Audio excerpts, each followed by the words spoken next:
At my brother's wedding, they handed me a paper badge that said limited access guest.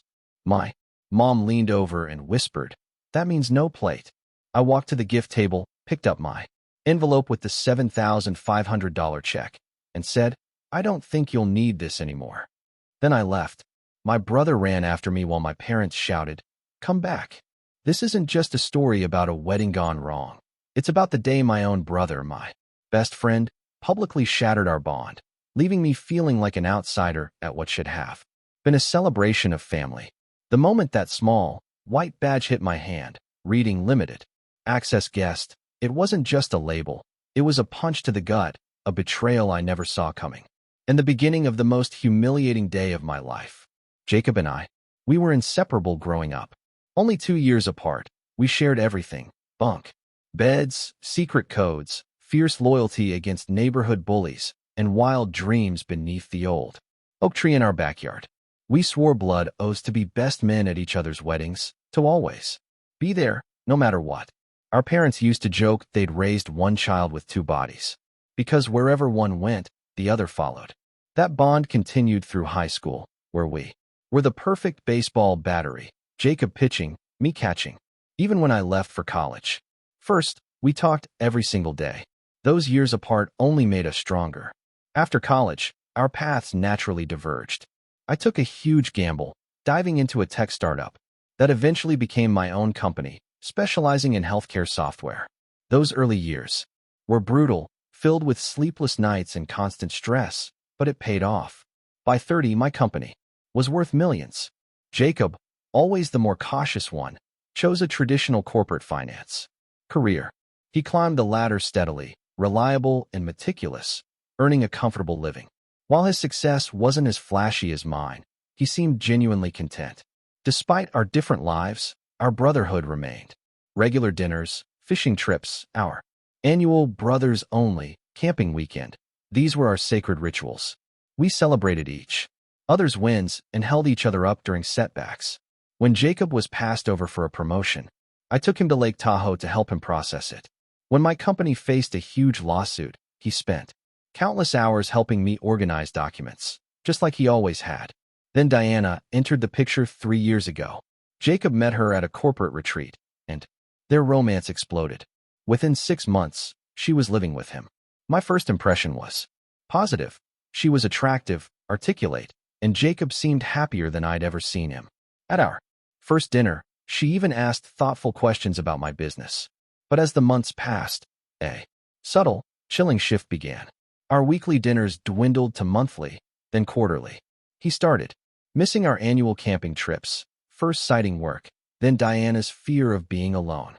He became less available for family, often arriving late and leaving early, Diana always by his side, their hands intertwined as if permanently fused. My parents noticed too, but they cautioned me.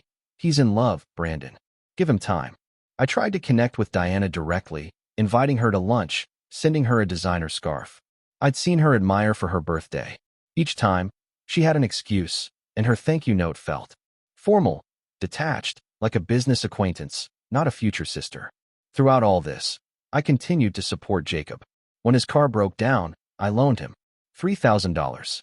When he worried about affording the engagement ring Diana wanted, I gave him $5,000 as a gift. The $7,500 check I prepared for their wedding wasn't just a gift. It was a repayment of the exact amount Jacob had loaned me during my company's darkest hour, a loan that literally saved my business. I wanted to return his kindness, his timely support, during his own significant life transition. My relationship with Diana remained distant. After their engagement, any initial warmth she'd shown completely vanished. She started making cutting comments about how different Jacob and I were, implying that my unconventional career was unstable, unlike Jacob's responsible path. She subtly questioned family traditions, pushing for changes that increasingly marginalized me. The real trouble ignited 6 months before the wedding. I had to miss their engagement party for an unavoidable business trip to Japan. A major client requested a personal meeting, and rescheduling was impossible. I sent an elaborate gift basket and called during the party, but Jacob's voice was cold, distant. Diana didn't even speak to me. After that, communication became a desert. Jacob rarely returned my calls, and our conversations were superficial, strained. When the wedding invitation finally arrived, it was almost an afterthought, barely 4 weeks before the date, while everyone else had received theirs 8 weeks prior. It was beautiful but conspicuously bare, no reception details, just the ceremony time and location. I told myself it was an oversight. Looking back, the signs were everywhere, screaming, but I refused to listen. My flight landed the day before the wedding. I was buzzing, riding high from signing a massive contract in Japan. I wanted to tell Jacob, hoping this success might finally earn Diana's respect. In my jacket pocket, the $7,500 check was tucked into a heartfelt card.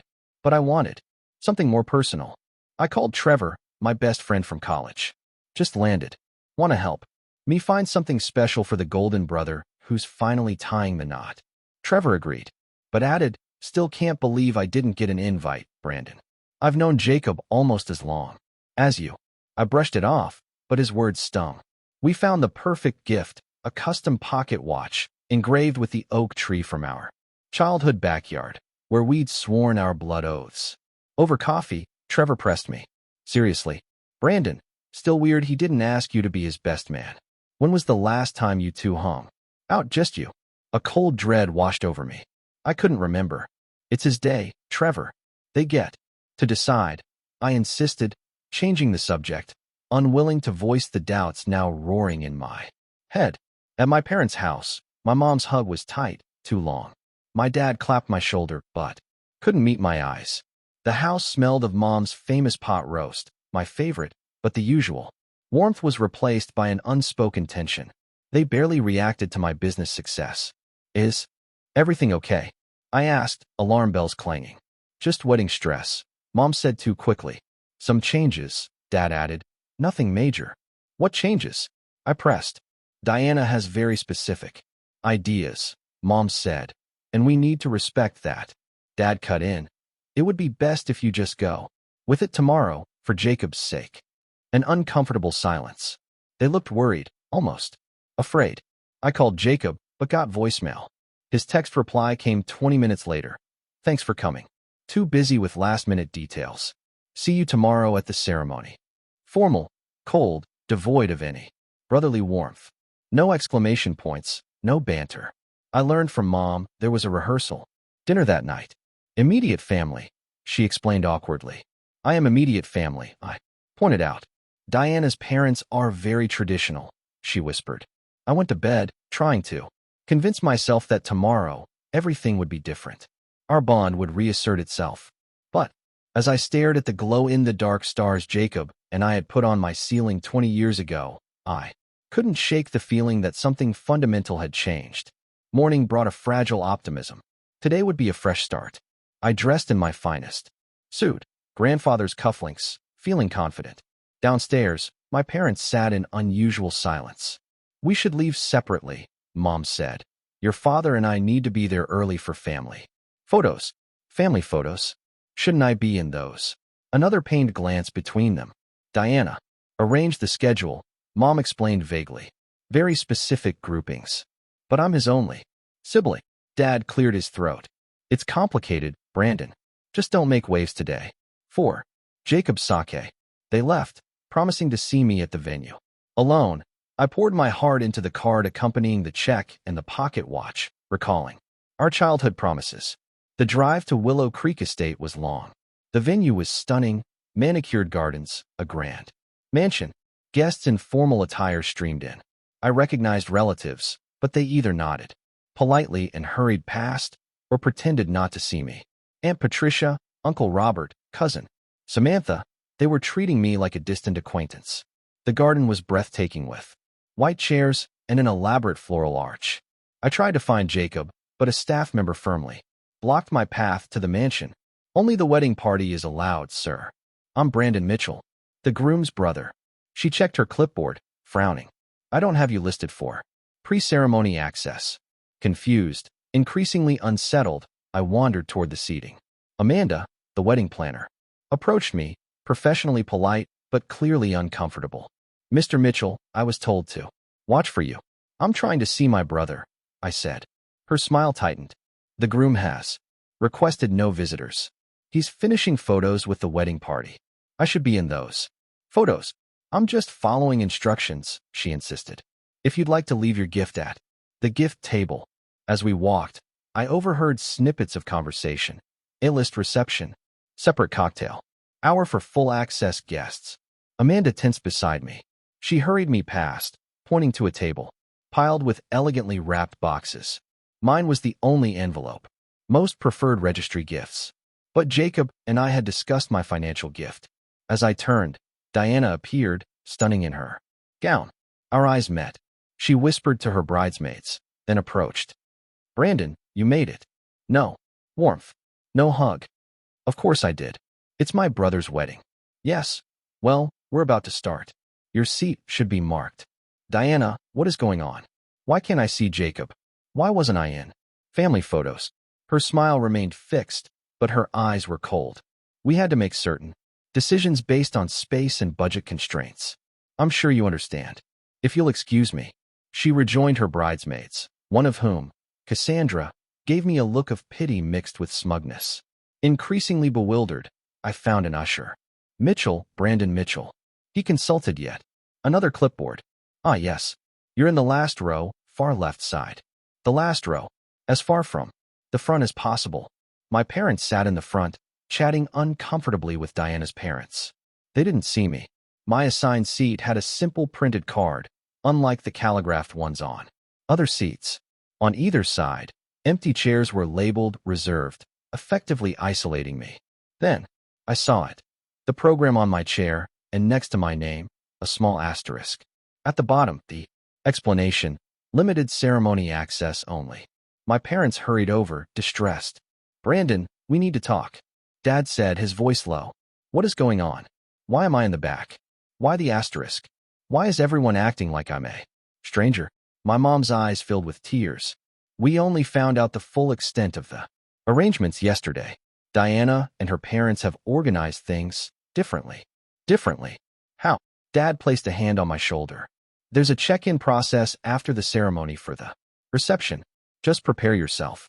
Before I could demand more, the music changed. The ceremony was starting. My parents rushed back to their front row seats, leaving me alone with a growing sense of dread.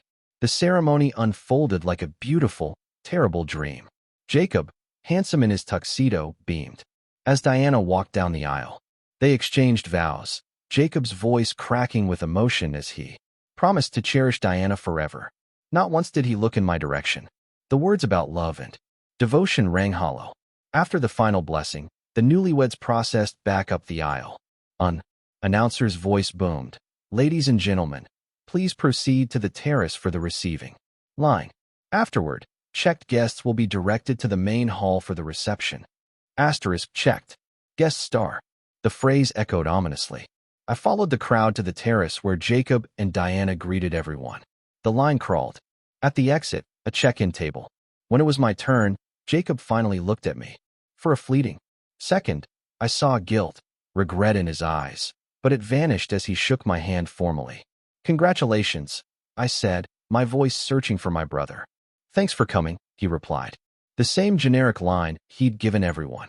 Diana said coolly, thank you for attending, already. Looking past me, I was processed like a stranger.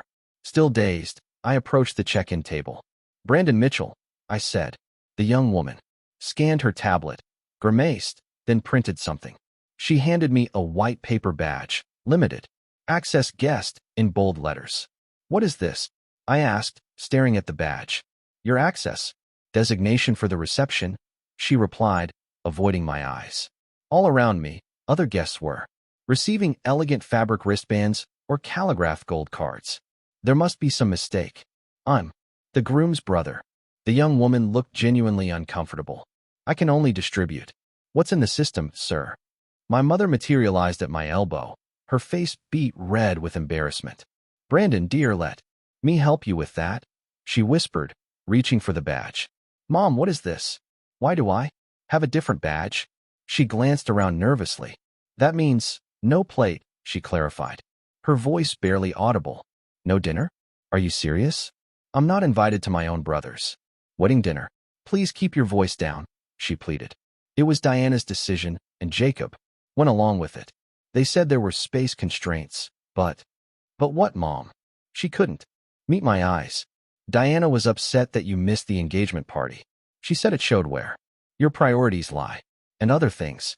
Comments you made early on, times you couldn't attend, events because of work.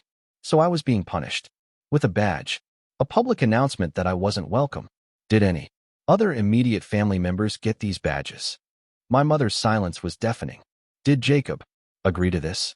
Did he actually approve labeling his only brother as unwelcome? Her eyes filled with tears again.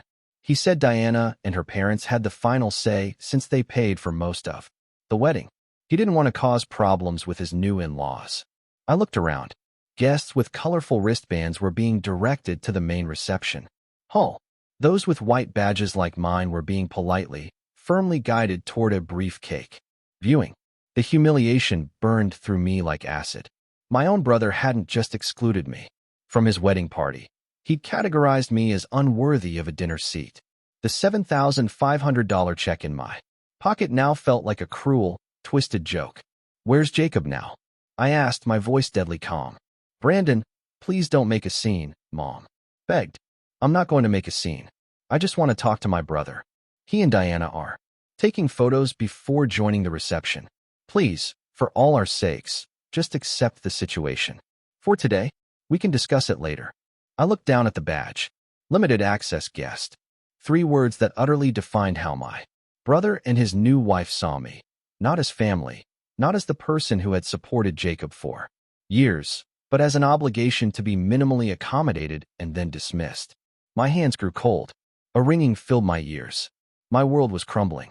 For a moment, I considered just leaving. But something stopped me. Disbelief, perhaps, or the faint, foolish hope of a mistake. The gifts, I said suddenly. Where did they put them? On the main gift table, I suppose. Brandon, what are you thinking? She grabbed my arm. I didn't answer. I simply pinned the badge to my lapel where everyone could see it. If this was how they wanted to label me, I'd wear it proudly. Mom, I love you and Dad, but I won't stay where I'm not wanted. Please, Brandon, stay for appearances. Appearances? I repeated, my voice rising. Is that what matters most now? How things look rather than how they are? The tears finally spilled over her cheeks. We didn't know it would be like this. We thought you'd at least be at the family table. But Jacob knew. Jacob approved this. Her silence confirmed it all. My brother had consciously decided I wasn't important enough. After a lifetime of promises, I had been categorized, labeled, and dismissed. I walked purposefully to the gift table. It sat unattended, piled high with packages. My simple envelope was easy to spot. As I reached for it, Daniel, the best man, approached, looking awkward. Brandon, right? Jacob's brother. Apparently, that relationship means different things to different people. I replied, tucking the envelope into my jacket. Daniel shifted. Look, man, I don't know what's going on, but Jacob's been stressed. Diana's parents have specific ideas, and they're paying. So, I said, my voice dangerously soft. My brother sold me out for a fancy reception. Good to know where I stand. Before he could respond, I saw them, Jacob and Diana, surrounded by the wedding party. Perfect timing. I walked directly towards them. Conversations quieted. Diana whispered something to Jacob, whose face shifted from confusion to alarm. Brandon, he began, but I cut him off. Congratulations again, I said, my voice steady. I just wanted to give you this in person. I extended the envelope. Jacob took it reflexively, confused. I think you'll find the amount familiar. I continued. $7,500. The exact amount you loaned me when my company was struggling 5 years ago. The money that saved my business. I always planned to return it on your wedding day, a symbolic gesture from one brother to another during a time of new beginnings. I paused, my gaze unwavering. But given today's revelations about where I stand in your life, I think you won't need this anymore. Jacob opened the envelope, saw the check. His face drained of color. Brandon, it's not what you think. There were complications with venue capacity. Diana's parents insisted on certain protocols. Protocols that labeled your only brother as unworthy of a dinner seat? I shot back. Protocols that classified me as limited access after a lifetime of supporting you? Diana stepped forward, her gown rustling.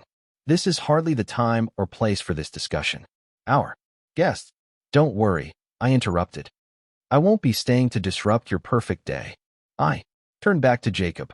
The pocket watch was going to be my personal gift, an engraving of our oak tree, where we made all those promises about always being there for each other. Ironic, isn't it? Jacob reached for my arm. Brandon, please. Can we talk about this privately? We're well past talking, I said, my voice cold. You made your choice clear when you approved that badge. I nodded toward Diana. I hope she's worth it. With that, I turned and walked toward the exit, head held high, ignoring the whispers and stares. I heard my mother's voice calling, but I didn't stop. Outside, the afternoon sun was blinding. I loosened my tie, finally feeling like I could breathe. As I walked towards my car, I heard running footsteps. Brandon, wait. Jacob's voice. I paused, but didn't turn. He caught up, slightly out of breath. You can't just leave like this. Why not? Isn't that what the badge is for? To tell me when my presence is no longer required. It wasn't my idea. Diana's parents insisted on strict guest counts. They had a whole system. Worked out. And you went along with it. I countered, my voice raw with pain. You allowed your brother to be categorized as unworthy of a place at your table. Not once did you stand up and say, that's my brother. He gets a seat at my wedding dinner no matter what. Not once did you fight for me. Jacob ran a hand through his disheveled hair. You don't understand the pressure I've been under. Diana's parents have specific ideas about everything. They're very traditional, very focused on appearances. So traditional, they create a caste system for wedding guests. So focused on appearances, they publicly humiliate family members. More footsteps. Diana appeared, holding her dress up, followed by her parents and mine. Jacob, what are you doing out here? Everyone's waiting. Diana's voice was sharp. I'm talking to my brother, Jacob replied, a rare note of defiance in his tone. Diana's father, an imperious man with silver hair, stepped forward. Young man, this is hardly appropriate behavior. You received an invitation to the ceremony, which was generous considering the space constraints. Generous. I laughed, incredulous. I'm his brother, and that entitles you to what exactly? Do you know what this reception costs per plate? Difficult decisions had to be made. William, please, my father interjected, mortified. This isn't helping. Diana moved to Jacob's side, taking his arm possessively. We need to get back inside. The photographer is waiting. Just give us a minute, Jacob pleaded. We don't have a minute, Diana insisted. You're ruining the timeline we spent months planning. My mother approached me, tears streaming. Brandon, please. Can't this wait until tomorrow? Today is supposed to be a happy day. Happy for whom? I asked quietly. Because from where I stand, today has revealed exactly what my brother thinks of our relationship. And it's not something I can pretend to be happy about. You're being dramatic, Diana said dismissively. It's just dinner. You can see Jacob anytime. Can I? I retorted. Because for the past year, every time I've tried to see my brother, there's been some reason why it wasn't convenient. Some excuse why our traditions needed to change or be canceled entirely. Jacob looked stricken. That's not fair. I've been busy with work and wedding planning. Too busy for your annual camping trip? Too busy for weekly dinners? Too busy to return phone calls? Or is it that you've been too busy becoming whoever Diana and her parents want you to be? Diana's face flushed with anger. How dare you? Jacob is finally becoming the man he was meant to be, not living in your shadow anymore. My shadow? I asked, my voice rising in disbelief. Is that what you think our relationship has been? Everyone knows you've always been the favored son, the successful entrepreneur, the risk taker. Jacob spent his life trying to measure up to you. Diana's mother, a petite woman with her daughter's cold eyes, joined them. This entire scene is inappropriate. The guests are waiting. Jacob, Diana, you need to return immediately. He was never supposed to come at all, Diana muttered, seemingly forgetting I could hear her. Clearly, the words hung in the air like a physical blow. Jacob's face registered shock, then dismay. What did you just say? He asked his new wife. Diana realized her mistake too late. I didn't mean it like that. I meant the reception, the dinner, because of space limitations. But her slip had revealed the truth. My exclusion hadn't been about venue capacity or budget constraints. It had been deliberate from the start. Well, I said into the uncomfortable silence. At least now we have honesty. Thank you for that, Diana. I turned to Jacob, feeling a strange, hard calm settle over me. I hope you find happiness in the life you've chosen and the family you've prioritized. As for me, I'm going to respect the message you've sent today, loud and clear. Goodbye, Jacob. I got into my car without looking back, though I heard my mother's voice calling after me and my father trying to placate everyone. The last thing I saw in my rearview mirror was Jacob standing alone in the parking lot, watching me drive away while Diana and her parents retreated toward the venue. The drive away from Willow Creek Estate passed in a blur. My hands gripped the steering wheel, knuckles white, but my mind was replaying Diana's words. Asterisk, he was never supposed to come at all. Asterisk, not just excluded from dinner, but not welcome at any part of the wedding. My own brother had allowed his fiancée and her family to erase me, only including me at the last minute, probably due to pressure from our parents. My phone began to ring incessantly. Jacob, Mom, Dad, Ethan. I silenced it, driving until I found myself on Trevor's street. Trevor opened his door before I could knock, concern etched on his face. Your mom called. Said there was some kind of situation. Are you okay? I walked past him and collapsed onto his couch, suddenly exhausted. They gave me a badge, I said, the words heavy. A what? A badge. Limited access guest. It meant I could attend the ceremony, but not the reception dinner. Not the real celebration.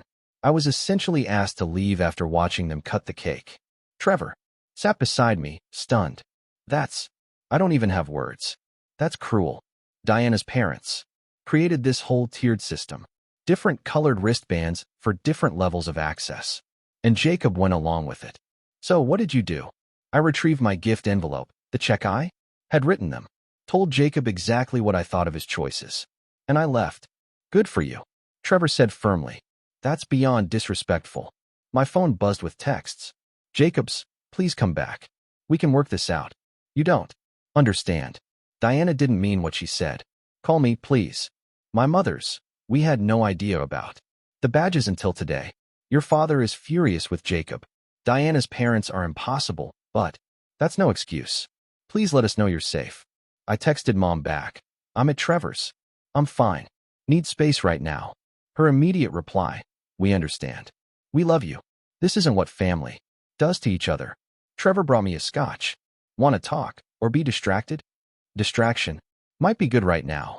We watched a basketball game, neither of us really seeing the score. The alcohol dulled the anger, but the humiliation remained sharp. Later that night, Ethan called. Hey man, I'm so sorry about what happened, he said. Immediately. I left right after you. That whole badge thing was beyond messed up. Thanks for the solidarity. What's happening there now? Complete chaos. Your parents left too. Jacob and Diana had a huge fight. He wanted to come after you. She insisted he stay because she was pissed that you ruined her perfect day. Ethan's air quotes were audible, but honestly most of the family is on your side. Even people with the fancy gold cards were shocked. I appreciate that, but it doesn't change the fundamental issue. Jacob made his choice. For what it's worth, he looks miserable. Last I saw, he was sitting alone at the head table while Diana danced with her father. The next morning, I listened to Jacob's voicemail. Brandon, please call me back. Yesterday was a disaster. You're right. I should have stood up to Diana's parents. I should have insisted. You be included in everything. I got caught between what they wanted and what I knew was right, and I made the wrong choice. I'm so sorry. Please don't let this destroy our relationship. Too little, too late. The damage was done. Over the next week, I focused on work, avoiding family. Jacob kept calling and texting, oscillating between apologies, explanations, and pleas. Not once did he mention Diana. Apologizing. Social media revealed their honeymoon was postponed. Rumors circulated about couples counseling. Diana tried to control the narrative online, posting carefully selected photos with captions about their perfect day, and thanking everyone who truly supported them. The passive-aggressive dig wasn't subtle. 3 weeks after the wedding, I finally agreed to meet my parents for dinner. They looked tired, stressed. What happened was unforgivable, Mom said, reaching for my hand. Jacob say, "Mess, Brandon. He seems genuinely remorseful." And Diana? Another glance between them. She's maintaining her position that you overreacted.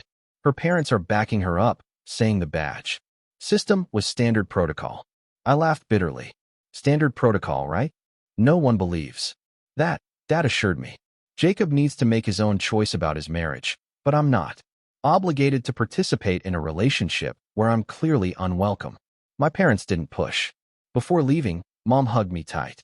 Family is forever, but that doesn't mean we can't establish boundaries when we're hurt. Take all the time you need. 2 months later, Jacob showed up at my apartment, unannounced, looking terrible. 5 minutes, he pleaded. I let him in. Diana and I are in counseling, he began. Things have been difficult since the wedding. I've been doing a lot of thinking. I let her parents dictate everything, even when it meant hurting you. I was so afraid of creating conflict with my new family that I sacrificed my relationship with my original family. With you. He sighed heavily. I lost myself trying to be who she wanted. The badge system was the final straw for me, too. When I saw how hurt you were, something finally clicked. I should never have allowed that to happen. But you did. Yes, I did. And I have to live with that. He looked defeated. I'm not asking for immediate forgiveness. I know I don't deserve that. I just want a chance, eventually, to rebuild what I destroyed. I made no promises, but I didn't close the door entirely. 3 months after the wedding, Ethan reported that Jacob and Diana were living separately. Diana had moved back with her parents, still insisting I was the problem. But Jacob's finally standing up for himself, Ethan said. Told them their treatment of you was unacceptable. 6 months after the wedding, our family cautiously approached the annual holiday gathering. I agreed to attend after my parents promised Diana and her family wouldn't be there. Jacob came. Alone. The reunion was awkward but civil. Jacob and I maintained a polite distance, avoiding anything too personal. He looked better, but there was a new guardedness in his expression. As guests were leaving, he approached me privately. Thank you for coming today. It meant a lot to Mom and Dad. They're important to me. That hasn't changed. He nodded. Brandon, I want you to know that Diana and I are divorcing. It's been filed. I wasn't entirely surprised. I'm sorry it didn't work out. I'm not, he said quietly. Not anymore. The marriage was built on me becoming someone I'm not. The wedding was just the most visible symptom of a much deeper problem. As he turned to leave, he added, the check you took back that day, I would have returned it anyway. I never wanted your money. I just wanted my brother back. 1 year passed since the wedding that had torn our family apart. Spring brought new beginnings, literally and figuratively. I stood on the back deck of my new lakeside cabin, watching the sunrise. The $7,500 that would have been Jacob's wedding gift had become the down payment on this peaceful retreat. The past year had been a journey of personal growth, painful realizations, and slow healing. After the wedding disaster, I'd thrown myself into work, using it as a distraction. But avoidance only works temporarily. 3 months after the incident, at Trevor's insistence, I began seeing a therapist. Dr. Marshall helped me understand that my pain stemmed not just from the public humiliation of the badge, but from the gradual erosion of my relationship with Jacob. Over the previous years, what you experienced wasn't just a single event of rejection, she explained. It was the culmination of a pattern where your brother repeatedly chose his new relationship over his bond with you. The badge was simply the physical manifestation of a choice he had been making for months. Those sessions forced me to confront uncomfortable truths about my own role. Had I been too controlling, too expectant of Jacob's time and attention? Had I truly welcomed Diana, or merely tolerated her, resenting her influence? Relationships are rarely one-sided, Dr. Marshall reminded me. While Jacob made choices that hurt you deeply, healing requires honest examination of the entire relationship. That honesty led me to recognize that I had indeed struggled with Jacob's growing independence. I had expected our relationship to remain unchanged despite a significant new person in his life. That expectation wasn't entirely fair, though it certainly didn't justify the wedding humiliation. 6 months after the wedding, Jacob and Diana's divorce was finalized. He moved into a small apartment downtown and began rebuilding his life as a single man. We maintained limited contact, occasional texts, and brief conversations at family gatherings, but the easy closeness we once shared remained elusive. My parents valiantly tried to repair the family fractures.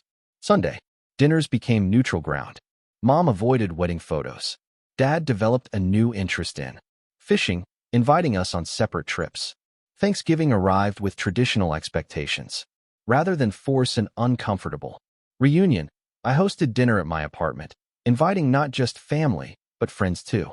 Jacob attended with trepidation, but seemed to relax in the expanded social setting where our strained relationship wasn't the center of attention.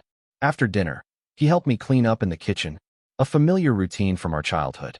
"This was nice," he said cautiously. "Different, but nice." "Sometimes different is necessary," I replied, handing him a plate to dry. "I've been thinking a lot about what happened, not just the wedding, but everything leading up to it." I continued washing dishes, giving him space. "I lost myself in that relationship," he admitted.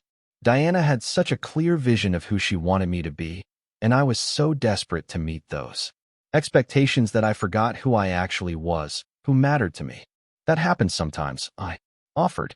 "Relationships can become consuming, but they shouldn't require you to cut off the people who have always supported you." He set down the towel and faced me directly. "Brandon, I know I can't undo what happened. That badge, that whole system Diana's parents created, and that I allowed, it was cruel. Unnecessarily cruel. And I will regret for the rest of my life that I didn't stand up and say no." It was the most direct acknowledgement he had made, not an explanation or justification, just a clear admission of wrongdoing. "Thank you for saying that," I said quietly. We didn't magically repair our relationship that night, but it was a turning point. A willingness on both our parts to acknowledge the damage and consider the possibility of building something new from the ruins. The holidays passed, winter turned to spring, and I made the decision to purchase the lakeside cabin. It represented not just a financial investment, but an emotional one, a commitment to creating a life focused on peace and meaningful connections rather than dwelling on past hurts. Jacob helped me move furniture into the cabin on a warm April weekend, an olive branch I offered, and he gratefully accepted. As we assembled the dock at the water's edge, sweat dripping in the unexpected heat, something of our old rapport began to resurface. "Remember when we tried to build that raft at the community pond?" he asked, securing a plank with careful precision. "You mean the one that sank immediately and got us grounded for a week?" "How could I forget?" He laughed, the sound startling in its genuine warmth. "Dad was so mad about his missing power tools. Mom was madder about the mud we tracked through the house. For a moment, we were just brothers again, sharing memories without the weight of recent history pressing down on us." Later, sitting on the completed dock with cold beers as the sun began to set, Jacob spoke thoughtfully. "I've been seeing someone. A therapist, I mean." "That's good. It's been helpful. For me, too. He's helped me understand why I was so vulnerable to Diana's influence. I've always struggled with self-doubt, with feeling like I wasn't quite good enough. She seemed so confident, so certain about everything. I mistook her controlling nature for strength." I nodded, letting him continue. "But the biggest realization was about us. I was jealous of you, Brandon. Your success, your confidence, the way you've always known exactly who you are and what you want. Diana played into that insecurity, made me feel like I needed to separate from you to become my own person. I never saw you as living in my shadow," I said. "I always admired your steadiness, your loyalty, your ability to build relationships that last. My business success came with a lot of failure and uncertainty that you never saw. I think we both had misconceptions about each other's lives," he acknowledged. "It's easy to see only the surface." As twilight deepened, Jacob asked the question that had been hovering unspoken between us for months. "Do you think we can ever get back to how we were before all this?" I considered carefully. "No, we can't go back to how things were. Too much has happened, and we're different people now. I saw his face fall and continued quickly. But that doesn't mean we can't build something new, something that acknowledges what we've been through, but doesn't let it define our entire relationship. I'd like that, he said quietly. I've missed my brother. I've missed you too. The $7,500 that would have been Jacob's wedding gift ultimately gave me something far more valuable. Not just a peaceful retreat by the lake, but the perspective to understand that while love might be unconditional, relationships require boundaries. That supporting someone doesn't mean accepting mistreatment. That sometimes the people we love most deeply are the ones who can hurt us most profoundly. Jacob and I were rebuilding, one conversation, one shared experience at a time. Not returning to our past relationship, but creating a new one based on mutual respect and clearer boundaries. The wound of that wedding day had scarred over, no longer raw, but still visible. A reminder of what can happen when we compromise our self-respect for the sake of keeping a false peace. As I sit here now, watching another sunrise over the lake, I reflect on the lesson that painful day taught me. Family is incredibly important, but so is self-respect. Love should never require you to accept humiliation or to be erased. True connection can only exist where there is mutual regard and consideration. It took a public betrayal to truly understand the boundaries I needed to set and the quiet courage it takes to enforce them.